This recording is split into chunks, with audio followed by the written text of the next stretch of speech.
Hello everyone. So the question that we have over here is Ratul can complete a project work in 20 days and Rajat can complete the same work in 30 days. Rajat starts the work alone and works for 10 days and left the work. After that, the remaining work was completed by Ratul and Ratan together in 7 by 9 days. In how many days can Ratan complete the whole work alone? So let us see. सबसे पहले मेरे पास क्या क्या individuals हैं उनके नाम हम लोग लिख लेते हैं. एक, this is Ratul and then I have Rajat. Also, I have Ratan in this particular question. ठीक, बात करके इन लोग की टाइम टेकन की कि कितना इन लोग को टाइम किसी चीज़ को करने में लग रहा है. तो आइए देखते हैं. Ratul can complete a work in 20 days. ये जो है किसी काम को 20 डेज में पूरा कर सकता है. Rajat can complete the same work in 30 days. Rajat उसी काम को 30 डेज में करता है. रजत ने चालू किया है काम. Rajat starts the work alone and works for 10 days. इसने 10 दिन काम किया एंड लेफ्ट द वर्क. उसके बाद after that the remaining work completed by Ratul and Ratan, यानी रतुल और रतन ने मिला के काम किया और उसको 7 by 9 that is I can say कि 63 + 7 दैट इज 70 by 9 डेज में रिमेनिंग काम उन्होंने खत्म किया. 70 by 9 डेज में रिमेनिंग काम खत्म किया. So in how many days Ratan can complete the work alone. तो सबसे पहले आप टोटल वर्क ले लेंगे. टोटल वर्क आप अज्यूम कर सकते हैं आपकी इजी कैलकुलेशंस के लिए to be the LCM of this 20 30 और इसका आप 9 को भी आप ले लीजिए. तो 20 30 और 9 का अगर आप एलसीएम ले लेंगे जो कि आ जाता है 180, तो ये आपने अज्यूम कर लिया कि टोटल वर्क जो है वो 180 यूनिट्स के बराबर है. तो आइए एफिशिएंसीज की बात करते हैं.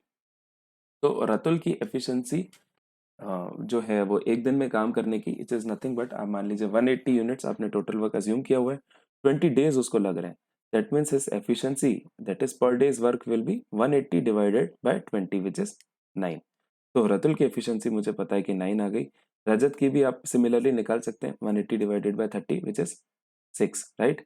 I have after that remaining जो है रजत स्टार्ट्स द वर्क. सबसे पहले रजत ने वर्क स्टार्ट किया और 10 डेज के लिए काम किया. मुझे पता है वो एक दिन में 6 काम कर सकता है. तो इन 10 डेज रजत ने इतना काम किया होगा. 6 इंटू 10 विच इज इसने 60 यूनिट्स काम जो है वो कर लिया है. 60 units has already been done. तो आई नो कि रिमेनिंग वर्क जो है, जो रिमेनिंग वर्क हो जाएगा वो हो जाएगा 180 units minus 60 units. That means 120 units का वर्क जो है वो रिमेनिंग था और उसी का मुझे पता है कि 70 by 9 डेज में खत्म हुआ है, जिसको किया है रतुल और रतन ने मिलके. सो बात करें अगर 120 यूनिट जो है वो 70 by 9 डेज में खत्म हो रहा है. 120 यूनिट जो है वो 70 by 9 डेज में खत्म हो रहा है. तो पर days work will B 120 divided by 70 by 9 which is 120 into 9 upon 70. This is their 1 day's work, right? 1 day's work किसका है ये मिला के रतुल और रतन का. Let us calculate.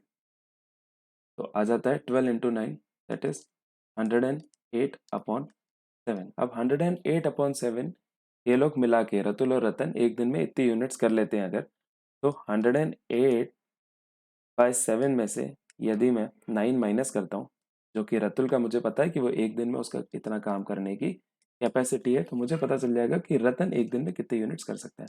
एलसीएम ले लेंगे आप. 108 माइनस 63 आ जाएगा. That means 45/7. ये मुझे पता चल गया कि 45/7 इसकी एफिशिएंसी है काम करने की, राइट. तो जो क्वेश्चन मुझसे पूछ रहे हैं how many days Ratan can complete the whole work alone. अगर उसको पूरा काम करना हो तो उसको कितना टाइम लगेगा.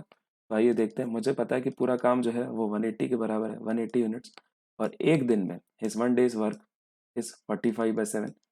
So calculating it, it is 180 into 7 upon 45.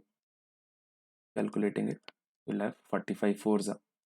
We'll have 45 fours are 4 times 7 is nothing but 28, which is the required answer in this particular question.